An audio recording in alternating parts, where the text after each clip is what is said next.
Salut à tous, c'est Knarf. Pour les sondiers, je suis au NAMM 2022 à Anaheim, en Californie, sur le stand de Gullfoss. Et je me suis fait expliquer Gullfoss par Eddie. Bonjour Eddie. Alors je vais essayer de vous réexpliquer ce qu'il m'a expliqué. I will try to re-explain what you explained to me. That's a challenge. Ça va être un challenge. Alors première chose, on ne va pas pouvoir avoir de démo audio de cet outil parce que les démos sont pas très pertinentes au travers de YouTube pour un tel outil. Et c'est vrai que là, ils n'ont pas forcément une station qui permet de faire des démos. Mais ce que je peux vous dire, c'est que le produit vient en 3 versions différentes. Donc on peut voir ici les 3 versions, Gullfoss, Gullfoss Live et Gullfoss Master. Lorsqu'on achète le produit, on a les 3 versions.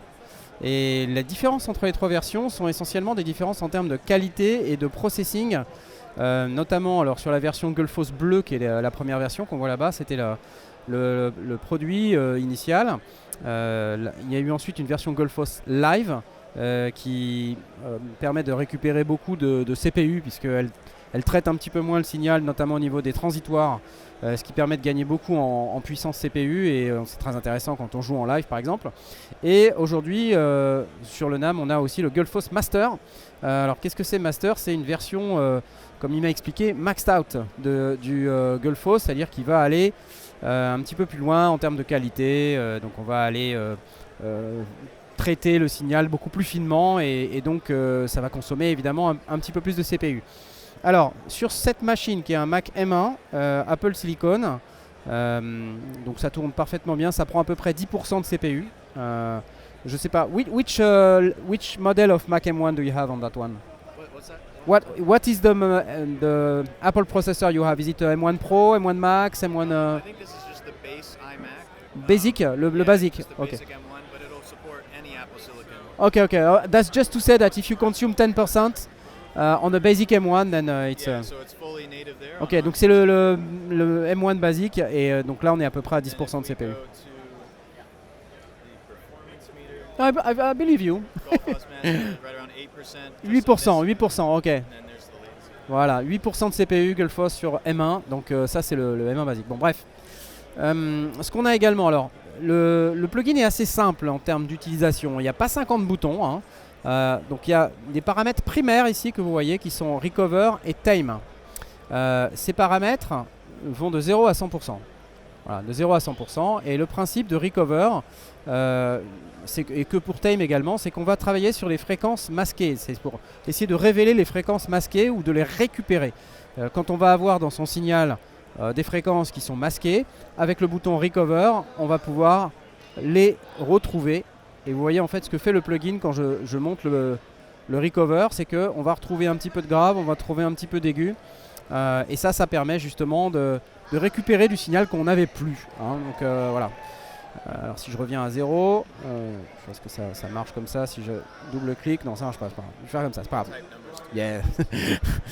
Ensuite vous avez le paramètre Tame. Donc ça c'est l'inverse, Tame c'est pour atténuer. C'est-à-dire que vous allez de 0 à 100%. Alors atténuer, mais en même temps récupérer un petit peu de loudness, parce qu'il y a ce qu'on appelle de la compensation de loudness à l'intérieur de Gullfoss, et donc ça permet comme ça de se retrouver avec un niveau à peu près équivalent avant et après le traitement, ce qui est plutôt pas mal quand on applique un traitement de ce type.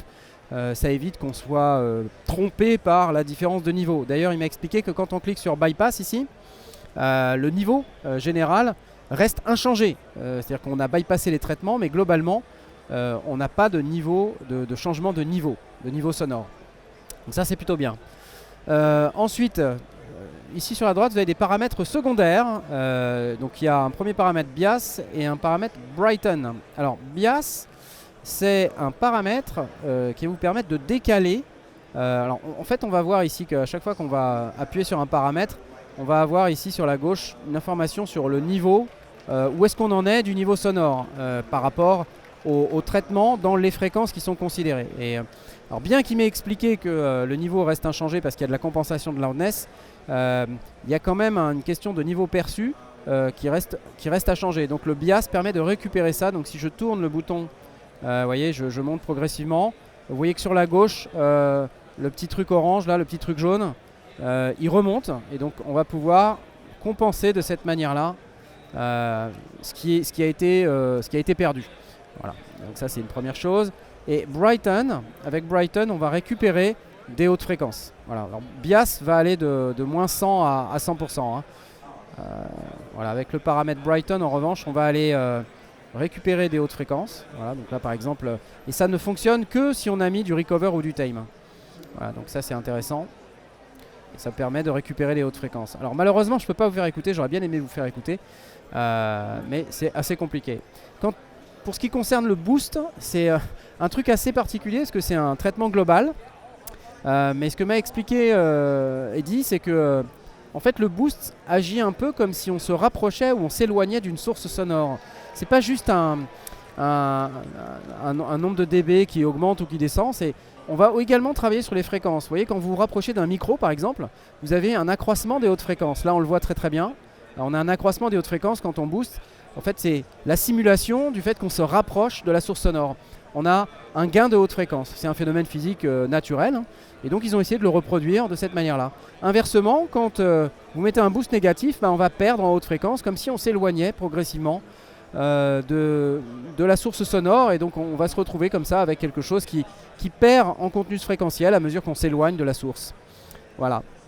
C'est à peu près tout ce que j'ai à vous dire. Malheureusement, sans démo sonore, vous allez avoir des difficultés à vous faire une idée, mais vous pouvez aller sur le site de Gullfoss. Donc c'est Soundtheory, soundtheory.com. Yeah. On peut aller sur soundtheory.com pour aller écouter des démos. Et donc avec un peu de chance, je vais repartir avec une licence. Et puis je vous montrerai comment ça marche. Et avec encore un peu plus de chance, on en aura une à gagner prochainement dans l'émission. Donc ça sera intéressant pour vous d'utiliser cet outil. Voilà, that's it, c'est tout pour moi. Merci Eddy, c'était cool, c'était très cool. Et je vais vous dire à bientôt. N'hésitez pas à mettre des likes, mettre des commentaires, c'est très important pour moi, vous savez, ça me permet d'avoir beaucoup plus d'interactions et de permettre à l'algorithme YouTube de nous trouver beaucoup plus facilement. Donc n'hésitez pas à mettre des likes s'il vous plaît, ça serait super cool. Allez, rendez-vous à la prochaine vidéo, ciao ciao.